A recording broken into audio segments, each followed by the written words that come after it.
noite a todos, graça e paz do Senhor Jesus, aos irmãos. Espero que todos estejam bem. Nós começamos agora mais um culto ao nosso Deus.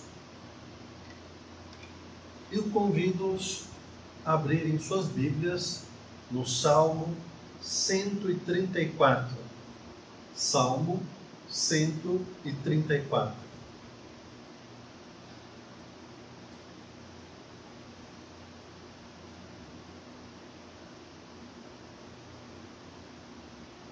A palavra de Deus diz assim: venham, bendigam o Senhor, todos vocês, servos do Senhor, vocês que servem de noite na casa do Senhor. Levantem as mãos na direção do santuário e bendigam o Senhor. De Sião os abençoe o Senhor, que fez os céus e a terra.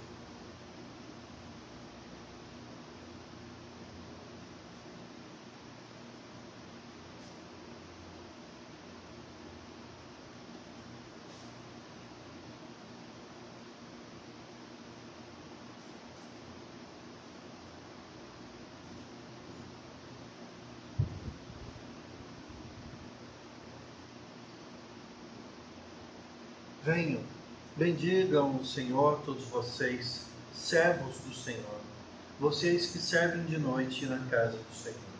Levantem as mãos na direção do santuário e bendigam o Senhor. De Sião os abençoe o Senhor, que fez os céus e a terra. Vamos orar. Senhor, nós queremos te agradecer pelo privilégio de termos diante de nós as Sagradas Escrituras, por termos a capacidade de poder agora participar desse culto, Deus, mesmo que muitos impedidos de estarem juntos presencialmente na Tua casa, nós nos unimos agora em um só coração para bendizer o Teu nome e aprender da Tua palavra. Mas eu peço em especial a Tua misericórdia sobre a cidade de Araraquara, sobre o estado do Amazonas, Manaus, principalmente, pois as notícias que chegam até nós são as mais preocupantes. Deus, tem misericórdia. Araraquara, do lado aqui da nossa cidade, Senhor, tão próximo de nós e passando por uma situação tão terrível. Guarda os corações, Senhor. Dê paz, dê tranquilidade, dê forças para nós e para eles, principalmente para eles, Deus, que enfrentarão agora, nos próximos dias, um lockdown pleno, onde durante 60 horas, até mesmo serviços essenciais, alguns não funcionarão. Te peço, Deus, livra-nos dessa, não apenas dessa nova cepa, mas livra-nos, Senhor, dessa epidemia, para que possamos, Deus, para que possamos novamente, Deus, todos juntos, estarmos reunidos na Tua casa e retomando as nossas rotinas. Quanto a nós agora, nos auxilie, Deus, na caminhada do texto que se apresentará a nós, e quanto a mim, confiante na Tua misericórdia, creio que o Senhor usará a minha vida para edificar a vida dos Teus servos. Que assim seja, para a honra e glória do Teu nome, em nome de Jesus. Amém. Convido-os a abrirem suas Bíblias agora no Evangelho de Lucas, capítulo 5. Evangelho de Lucas, capítulo 5. Faremos a leitura do versículo 1 ao versículo 11. Lucas 5, de 1 a 11.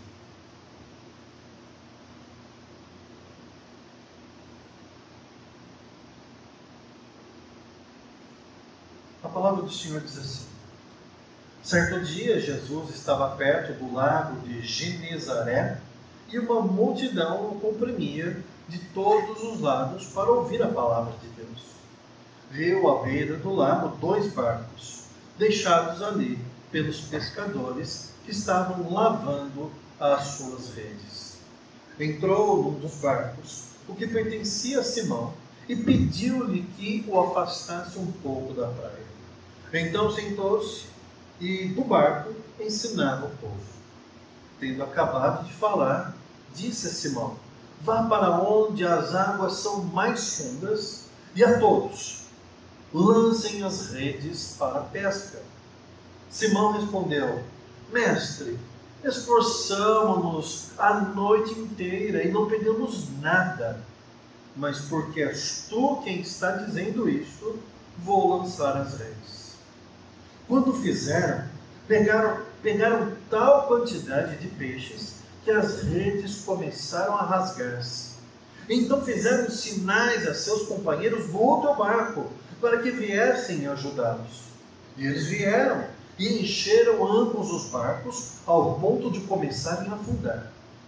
Quando Simão Pedro viu isso, prostrou-se aos pés de Jesus e disse: afasta-te de mim, Senhor, porque sou um homem pecador. Pois ele e todos os seus companheiros estavam perplexos com a pesca que haviam feito, como também Tiago e João, os filhos de Zebedeu, sócios de Simão. Jesus disse a Simão: não tenha medo, de agora em diante você será pescador de homens. Eles então arrastaram seus barcos para a praia e deixaram tudo e o seguiram. Eu coloquei o título desse sermão como O Pescador que foi pescado. O pescador que foi pescado. Anteriormente nós vimos Jesus adentrando a uma sinagoga, expulsando o espírito imundo. Posteriormente Jesus foi à casa de Simão, esse mesmo Simão citado aqui no capítulo 5, onde a sogra de Simão estava com uma febre muito alta. Jesus repreendeu a febre, a sogra de Simão ficou imediatamente curada, passando a servi-los. Quando outras pessoas souberam que Jesus estava na casa de Simão e que ele já expulsara demônios, que ele já tivera feito curas milagrosas, então muitos trouxeram os doentes da região e Jesus, impondo as mãos sobre cada um deles, os curou. E é nesse ponto que começa o nosso capítulo 5. Jesus já havia feito já várias coisas e a sua fama já era conhecida na região.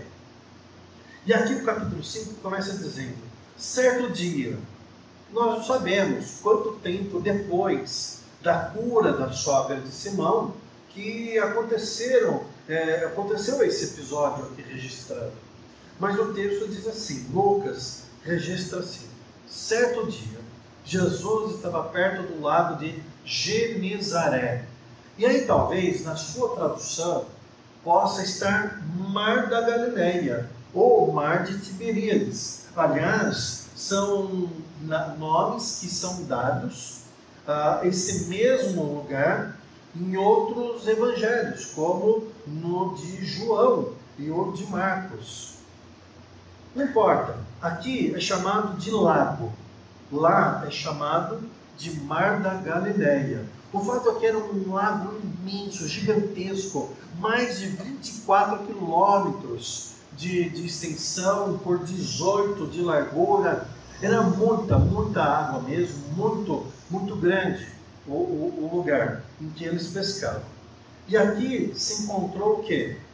Uma multidão que acompanhava Jesus e estavam sedentos de ouvir Jesus ensinando-os.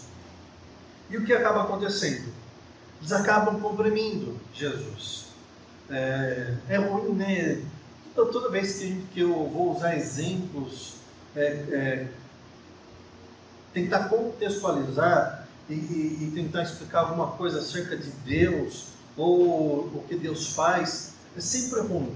Mas aqui Jesus, ele é como muitos cantores hoje em dia que são famosos, cujos fãs ficam aglomerados, espremendo, tentando pegar e se aproximar. Jesus estava aqui em volta de uma multidão, muita gente que estava se comprimindo e comprimindo, ou seja, estava ali encurralando Jesus, apertando Jesus, para ouvir a palavra que ele estava transmitindo. E qual foi a solução usada por Jesus? Versículo 2.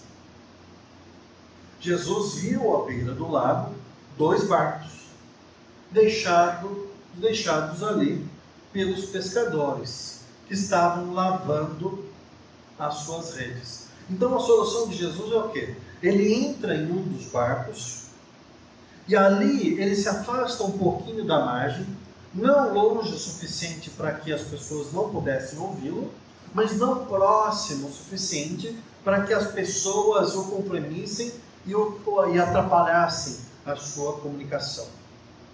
Esse foi o método que ele usou, de se afastar um pouco, sentou ali no barco, e é interessante que naquele tempo os rabis, os mestres, aqueles que ensinavam, eles procuravam um lugar e se assentavam.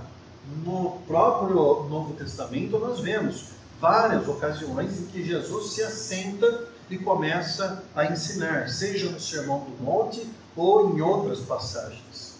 Nós vemos aqui, mais uma vez, Jesus entra num dos barcos e se assenta, e então começa a ensinar o povo. Mas antes de prosseguir, vamos fazer uma pequena digressão. São 2 barcos. 2 barcos. E por que os barcos estavam ali? Nós já sabemos que durante a noite, aqueles pescadores saíram para o mar, ou para o lago de Genezaré, e ali tentaram trazer o seu sustento e o seu lucro, que eram os peixes. Mas a pesca fora infrutífera, totalmente infrutífera. E ali eles estavam com os barcos, lavando as redes. Ou seja, não sou um pescador profissional, muito menos amador. Mas estudando aqui essa atividade desses pescadores, na minha pesquisa eu descobri o seguinte: toda vez que eles terminavam de pescar, eles tinham que lavar as redes, para essas não estragarem. E 2, não era uma rede comum. Em alguns escritos diz que era uma espécie de tremalha. Eu não sei se vocês já ouviram essa expressão, tremalha. Ou seja, era uma rede de pesca composta por 3 camadas. A primeira camada era mais espaçada as tramas, ou seja, os buracos eram maiores, os peixes maiores entravam por esse buraco nessa primeira camada de rede. Na segunda camada de rede, a trama já era mais fechada, já era menor o espaço. Ou seja, quando o peixe entrava pela primeira rede, ele ficava preso à segunda rede. E aí, a terceira rede, novamente a trama era maior, mais larga, mais aberta. E aconteceu o quê? Que o peixe entrava pela primeira rede, batia na segunda rede, empurrava e atravessava a terceira rede, formando uma espécie de armadilha, né? De uma espécie de sacola ali, onde os peixes ficavam presos ali, nessa espécie de cesto que se transformava essa tremalha. O fato que mesmo com esse equipamento, mesmo com muita habilidade dos pescadores, aqui estavam eles simplesmente lavando as redes e sem pegar peixe algum. Jesus então utilizou um dos barcos, mas não qualquer barco. O texto diz que aquele barco pertencia a quem? A Simão. Simão, o mesmo Simão cuja sogra fora curada por Jesus, que está registrado no capítulo 4, que vimos semana passada. E aqui é importante que nós ressaltemos isso. Por quê? Porque muitas vezes dá a sensação que Jesus chegava e já se intrometia, e já fazia as coisas. Olha, de fato, Ele é Senhor de todas as coisas, e Ele poderia fazer qualquer coisa, mas existe já uma pequena relação entre Jesus e Simão. Jesus não era um desconhecido por parte de Simão, pelo contrário, Simão recebera em sua casa, já havia tido uma refeição com Jesus, e ele já tinha visto Jesus curar sua sogra. Ou seja, Simão conhecia o Senhor Jesus, e o Senhor Jesus também já conhecia Simão de outra ocasião. Isso é importante e eu vou explicar no final por quê. Guardem isso na mente. Esse contato, mesmo que diminuto, havia esse conhecer um pouco um do outro. Mas no versículo 4, diz assim: tendo acabado de falar, ou seja, Jesus estava no barco e estava ensinando aquela multidão. Mas no versículo 4 diz: tendo acabado de falar, disse a Simão. Ou seja, ele terminou de ensinar o povo, virou-se para Simão e disse para Simão: vá para onde as águas são mais fundas. E interessante que ele se dirige a Simão. Muitas pessoas estão ali, outros pescadores estão ali. Nós percebemos que, por exemplo, os filhos de Zebedeu, Tiago e João, estavam ali também, pois eram sócios na empresa de pesca. Nós percebemos que no versículo 4, Jesus vira para Simão e diz: Simão, vá para onde as águas são mais fundas. E se dirige depois a todos e diz: lancem as redes para a pesca.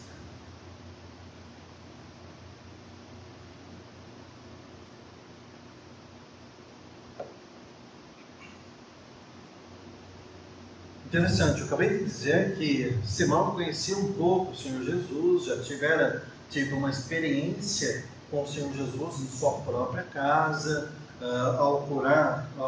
quando Jesus curou a sua sogra. Mas aqui Jesus que pediu que afastassem o barco um pouco da margem para que ele pudesse ensinar a multidão, agora ele já não pede, ele dá uma ordem, é um imperativo: vá para as águas vá para onde as águas são mais fundas. Aqui Jesus já se direciona para Simão, se dirige a Simão e diz: vá, vá. E para os pescadores: lancem as redes para a pesca. Esses são os pescadores que estavam fazendo o quê? Lavando as redes. Tinham passado a noite inteira pescando e agora estavam arrumando o material para guardá-lo. No versículo 5, qual é a resposta de Simão? 5, diz assim: Simão respondeu: mestre, esforçamo-nos a noite inteira e não pegamos nada. Nada. Mestre, esforçamo-nos a noite inteira e não pescamos nada. Mas, porque és tu quem está dizendo isto, vou lançar as redes. Aqui algumas coisas devem chamar nossa atenção. Em primeiro lugar, talvez alguns de vocês, eu tenho certeza que alguns são bons pescadores, outros só contam histórias. Mas eu sei que alguns sabem como pescar peixes. O fato é que aqui, neste lado de Genezaré, Mar da Galileia, o Mar de Tiberíades, os pescadores já naquela época já sabiam de uma coisa: os peixes eram mais fáceis de serem fisgados quando estivesse de noite. Então eles pescavam a noite inteira, eles lançavam a malha, eles lançavam as redes durante a madrugada. Eu não sei se o peixe não veria a armadilha, seria mais facilmente pescado, fisgado. e de dia talvez os peixes não seriam enganados facilmente. Mas o fato é que nós temos aqui pescadores. Simão é o quê? Um pescador. Tiago é o quê? Um pescador. João é um pescador. Alguns apóstolos de Jesus que foram chamados eram pescadores. Mas não era aquele pescador tipo assim, eu estou meio chateado, estou cabeça quente e vou pescar, para distrair. Eram pescadores profissionais. Eles viviam da pesca profissional. Aliás, nós percebemos aqui que havia uma pequena empresa, provavelmente, em que esses sócios, os filhos de Zebedeu, juntaram força com Simão para ali fazer o negócio expandir. Ou seja, quando Jesus vira para Simão, ele não está se dirigindo a uma pessoa que pesca de final de semana, mas está se dirigindo a um experiente pescador. E aqui o Simão responde: mestre, esforçamos-nos a noite inteira e não pegamos nada. E aqui o mestre, na nossa tradução, no português, está mestre. Mas diferente de outras passagens, em que mestre é a tradução de rabi ou rabone, que significa aquele mestre religioso que ensinava nas sinagogas e pelas ruas. Esse mestre, do grego original, ele vem da palavra epistaste, ou seja, é tipo assim, chefe. Esse mestre é como se fosse assim: olha, patrão, chefe, esforçamos-nos a noite inteira e não pegamos nada. E aqui nós temos uma outra coisa que chama atenção, que eu vou pedir para você guardar. Aquele relacionamento, um pouco de conhecimento da parte de Simão acerca de Jesus e vice-versa.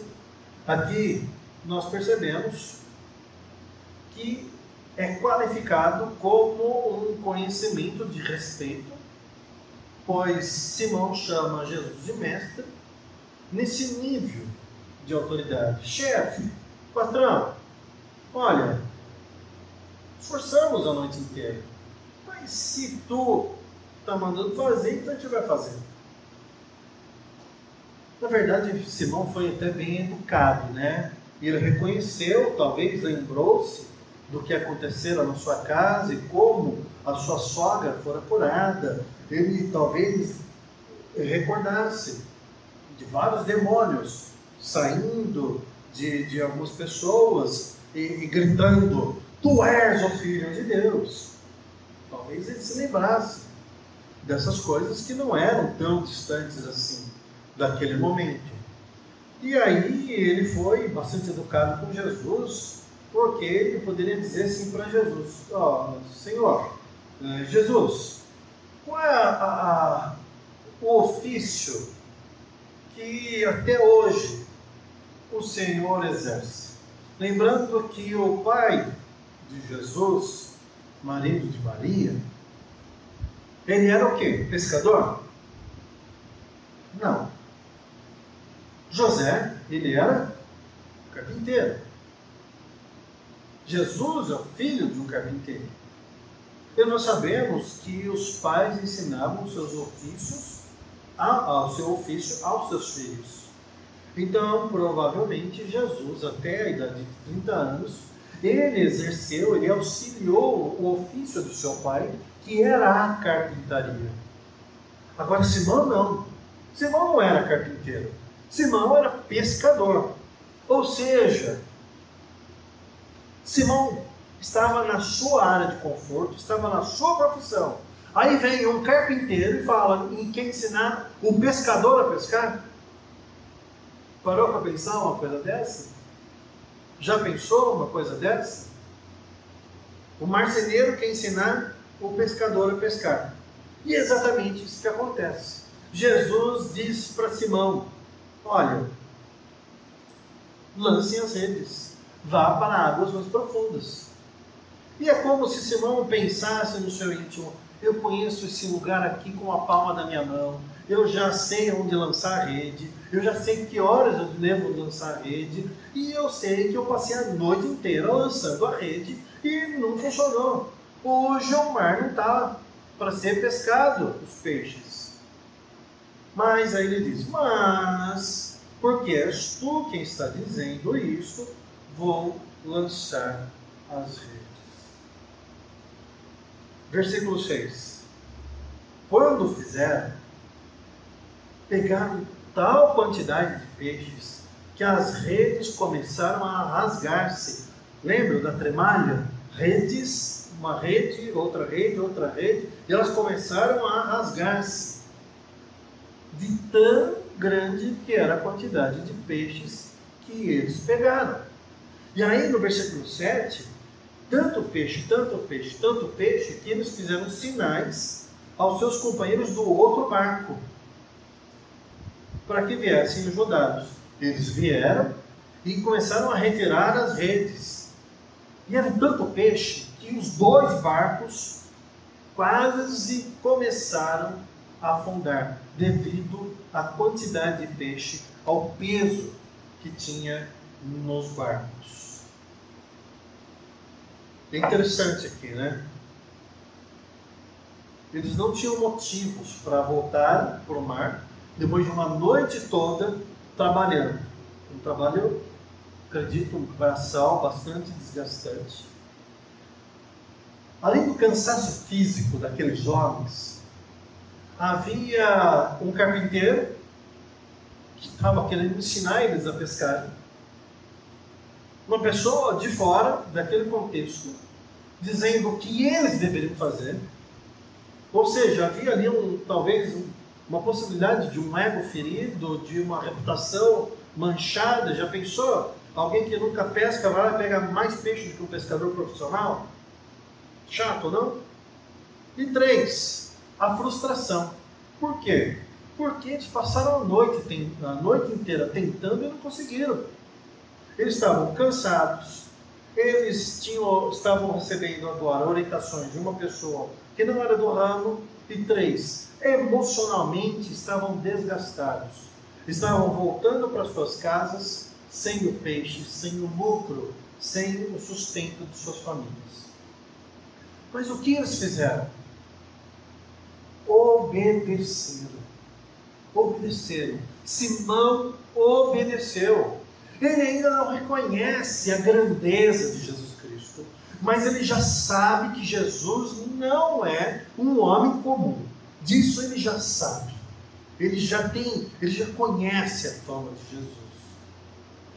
Ele próprio ainda não tivera uma experiência pessoal com Jesus, mas ele já ouvira falar, ele já vira o agir de Deus na vida de algumas pessoas. Então aqui ele diz: chefe, tudo bem, o senhor está falando, eu vou fazer, e a gente vai lançar as redes. O resultado, e muitos acabam fixando nos peixes, a quantidade de peixes, o fato é que eu vou passar por essa questão, porque sinceramente, do fundo do meu coração, a grande bênção, a grande recompensa, a grande vantagem, o grande ganho, não são as coisas que Deus faz, não são os resultados, não são os efeitos. Não é a cura da lepra, não é a restauração da visão, não é nem mesmo a ressurreição, como no caso do filho da viúva e do próprio Lázaro, que havia sido sepultado alguns dias. Mas nós devemos sempre focar não nos efeitos, mas no causador. Sempre que olhamos para a Bíblia, nosso coração deve tomar cuidado com essa armadilha, pois todas as vezes que olhamos e começamos a tentar quantificar o tamanho do milagre, das bênçãos, contando os peixes, imaginando quanto lucro eles teriam quando voltassem para a terra, com os 2 barcos lotados de peixes. A alegria, depois de uma noite sem pescar nada, agora está com 2 barcos cheios de produtos. É um perigo tão grande de a gente desviar e ficar pegado nos peixes, ficarmos apegados nos efeitos, sendo que os peixes, eles na verdade, eles são palco para o Mestre, para Jesus.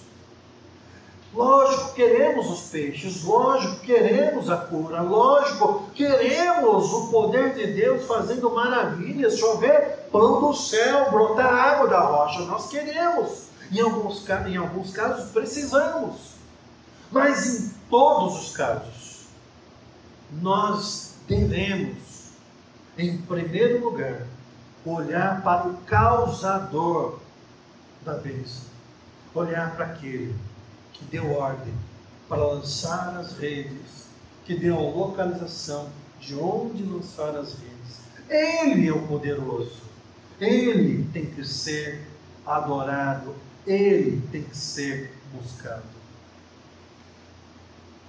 E no versículo 8, diz assim: quando Simão Pedro viu isso, ou seja, esse milagre que aconteceu, ele prostrou-se aos pés de Jesus e disse, prostrou-se, se lançou, se debruçou, se jogou aos pés de Jesus, totalmente rendido, e disse: afasta-te de mim, Senhor, porque sou um homem pecador.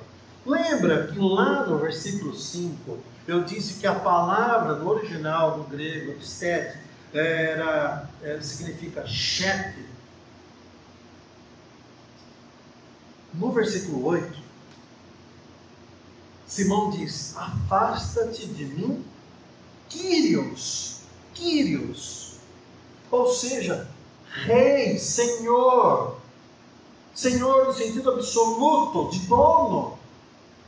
Aqui, Pedro já se dirige a Jesus com um olhar totalmente diferente do versículo 5, com um olhar totalmente diferente, talvez, no primeiro momento em que ele esteve na presença de Jesus.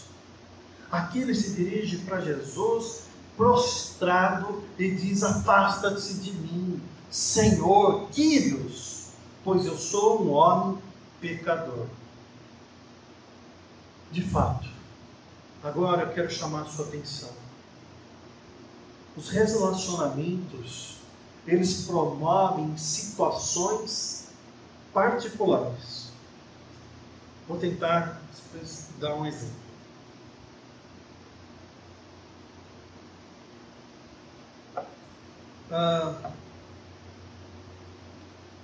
Nessa pandemia, eu percebi que algumas pessoas acabaram tendo que ficar mais em casa, não podem mais ir a lugares públicos, cinema e outras coisas.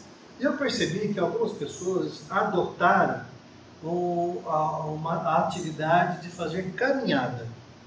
Então, no final do dia, por exemplo, quando o sol já está se pondo, está mais amena a temperatura, as pessoas acabam fazendo caminhadas, principalmente aqui na nossa região da igreja, onde existem vários condomínios, muitas árvores plantadas, e as pessoas acabam fazendo caminhadas. E eu percebi o quê? Que muitas delas carregam uma garrafinha de água na mão, e elas vão caminhando e bebendo água, caminhando e bebendo água. Mas imagine só, se uma dessas pessoas bebe um pouco mais de água do que esperava e tem vontade de ir ali no banheiro fazer o xixi. Está ali na caminhada, ficou apertado, ficou com a bexiga cheia e ela precisa fazer ali, usar um banheiro. Será que ela, no meio da caminhada, ela simplesmente toca o interfone de uma casa aleatória, cuja pessoa ela nunca viu na vida, e ela aperta o interfone e a pessoa vai dizer, pois não, que deseja? Então esse caminhante diz assim, olha, é o seguinte, eu preciso ir no banheiro, eu quero usar o seu banheiro. Você pode abrir o portão e a porta da sua casa para mim poder usar o seu banheiro? Aliás, já aconteceu alguma vez com você isso? Seria muito estranho, digamos assim. Muito estranho. Você abriria a porta da sua casa para uma pessoa que você nunca viu na vida, para ela entrar dentro da sua casa e usar o seu banheiro? Ou você faria tal coisa? Talvez não, né? Talvez não. Segurasse, voltasse um pouquinho mais rápido para casa? Ou será que você apertaria a casa de um vizinho que você viu algumas vezes só? Ele abrindo o portão da casa para ir trabalhar ou voltando do trabalho? Você apertaria o interfone e pediria, ô vizinho, eu não sei o seu nome, mas você poderia emprestar o seu carro para mim poder trabalhar amanhã? Ou o vizinho do lado, você aperta a campainha, não tem toda essa intimidade, você já sabe o nome dele, e aperta vizinho. Só que o seu vizinho da direita, eu estou precisando de R$500 emprestado, te devolvo o mês que vem. É normal esse tipo de coisa, meus irmãos? Eu acredito que alguém vai dizer assim, pastor, mas eu faço isso. Eu sei que tem gente, tudo quanto é tipo de mentalidade. E tem gente que é bem extrovertida e faz mesmo. Mas não é um padrão comum, digamos assim.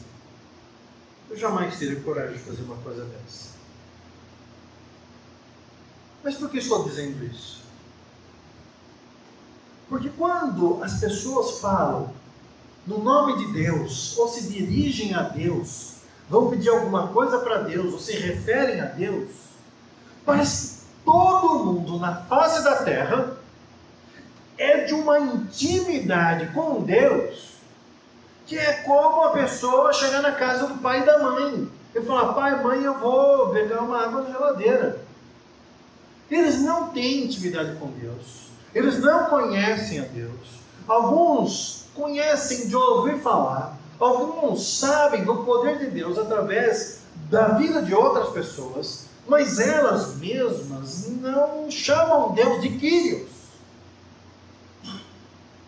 Havia uma apresentadora de TV, programa infantil, anos atrás, que ela dizia, o cara lá de cima, se referindo a Deus. Pelo menos na cabeça dela, ela achava que era Deus.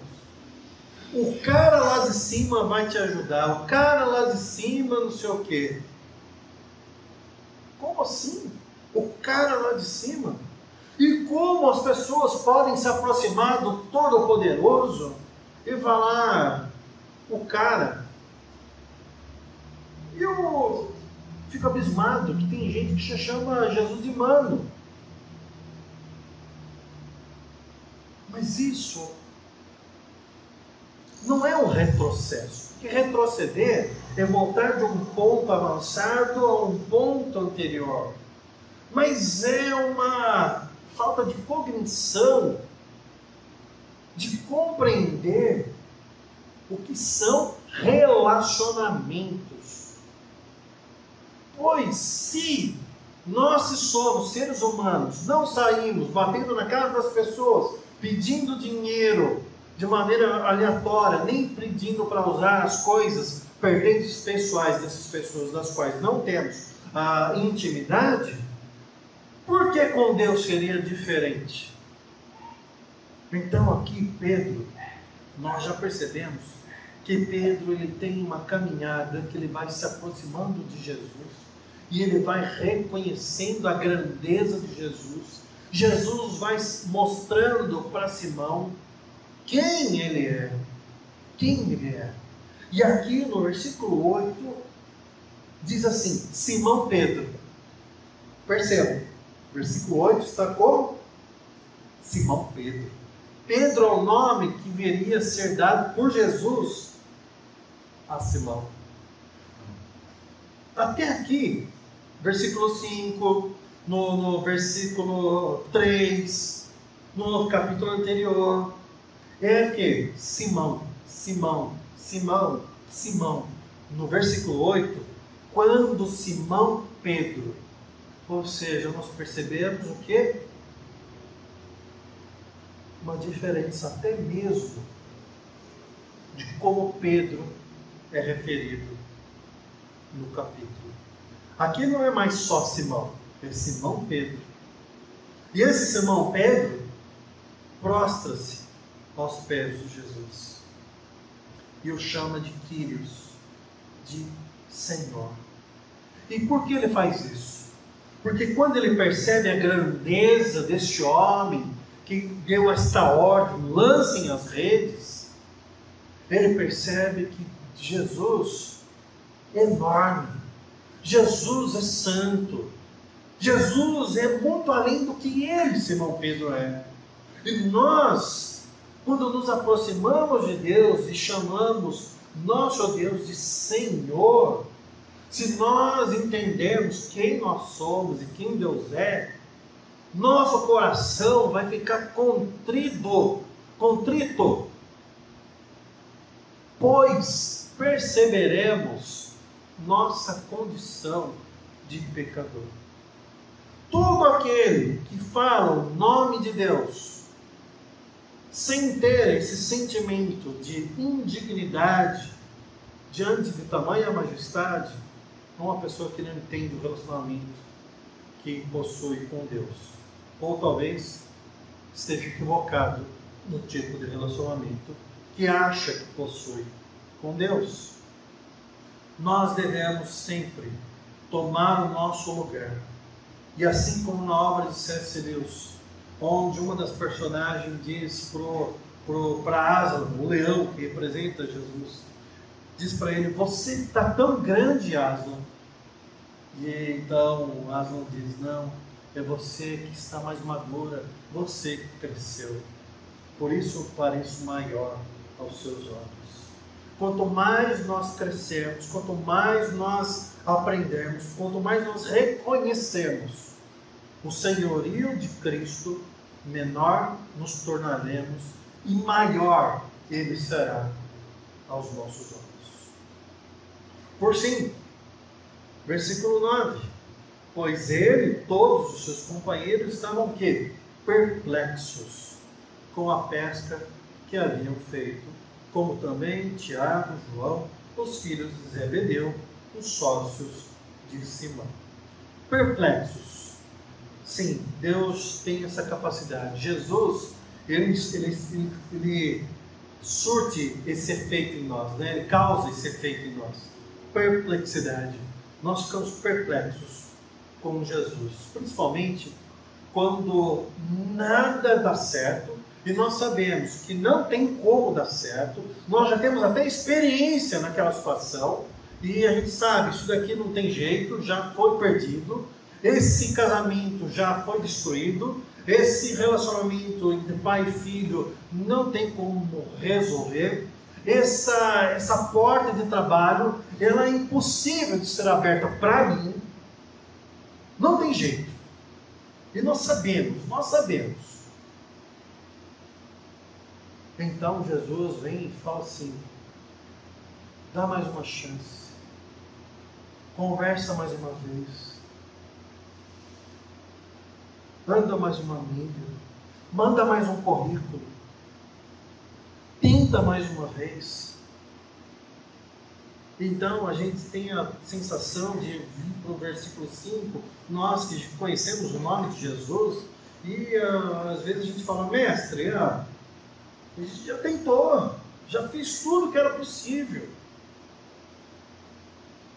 O problema é que a gente não faz igual a Simão, muitas vezes. Mas porque tu é quem está mandando fazer, eu vou fazer. Muitas vezes a gente fala, Senhor, o Senhor não sabe, mas eu já não vou fazer o que o Senhor está falando, porque eu já fiz. E não vai resolver. Sigamos o exemplo de Simão, que diz, olha, fiz tudo o que era possível. E não deu certo. Mas se o Senhor está mandando fazer, eu vou fazer. Vou fazer por quê? Porque eu acho que vai dar certo? Não. Eu vou fazer porque foi o Senhor que mandou.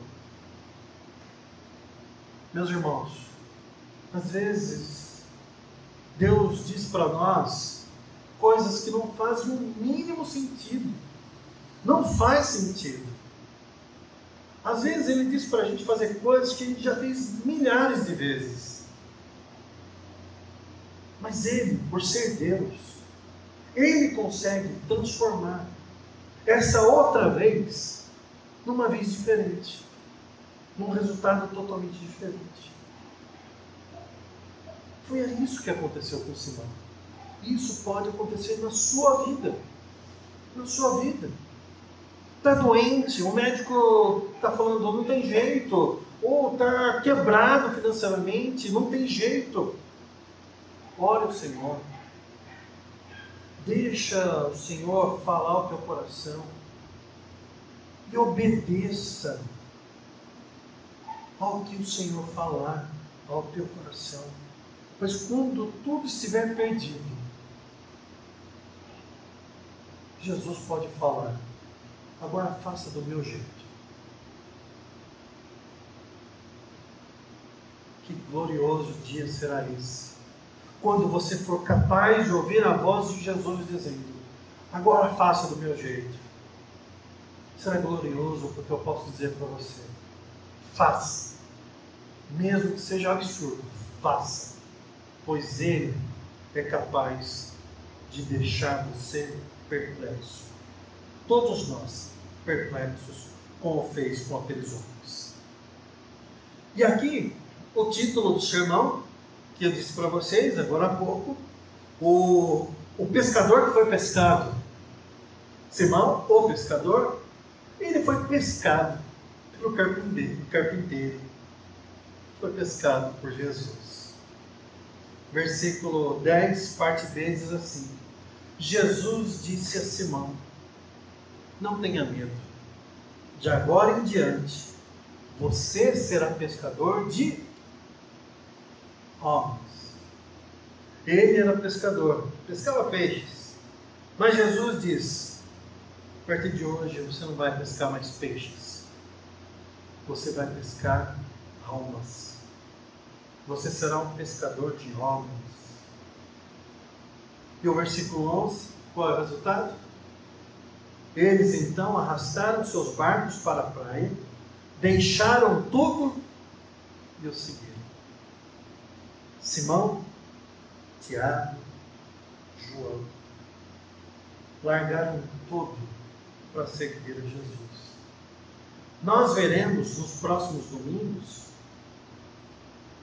muitas coisas acontecendo, principalmente na vida de Simão. E você que já conhece um pouco mais a palavra de Deus, você sabe que esse episódio deu um impacto tremendo na vida desse homem. Mas não significa que ele entendeu, não significa que o relacionamento com Jesus foi afinado a tal ponto que agora ele simplesmente se deixaria guiar pela voz do Mestre. Se você conhece um pouco a Bíblia, você vai saber que Simão, Pedro, no Monte da Transfiguração, ele quer armar uma tenda para Moisés, ele quer armar uma tenda para Jesus, e não era nada disso que Jesus estava falando com ele. Esse Simão, ele corta a orelha de Malco, quando Judas Iscariotes trai o Mestre com um beijo no rosto. E ele não entendeu que Jesus não precisava ser defendido por espadas. Esse mesmo Simão, Pedro, nessa noite fatídica, ele nega Cristo 3 vezes. Então o galo canta. E ele chora amargamente. É este Simão Pedro que vai ser restaurado por Jesus Cristo depois da ressurreição do Mestre. Mas é este Simão Pedro que vai tendo essas experiências com Deus, às vezes dolorosas, humilhantes. É esse mesmo Simão Pedro que no capítulo 2 de Atos dos Apóstolos, o mesmo Lucas registra que o seu discurso, lá 2 e 3, Pedro se levanta, depois do Pentecostes, depois de serem enchidos pelo Espírito Santo, e ele prega para as multidões, e naquela mesma ocasião, mais de 3.000 almas foram salvas. Que pescaria fantástica que Pedro, Simão, o Pedro, que viria a ser conhecido como o Pedro, obteve naquela pescaria de almas. Naquele dia, para o Senhor, ele pescou 3.000 almas. Relacionamento. Eu não sei como está o seu relacionamento com Jesus.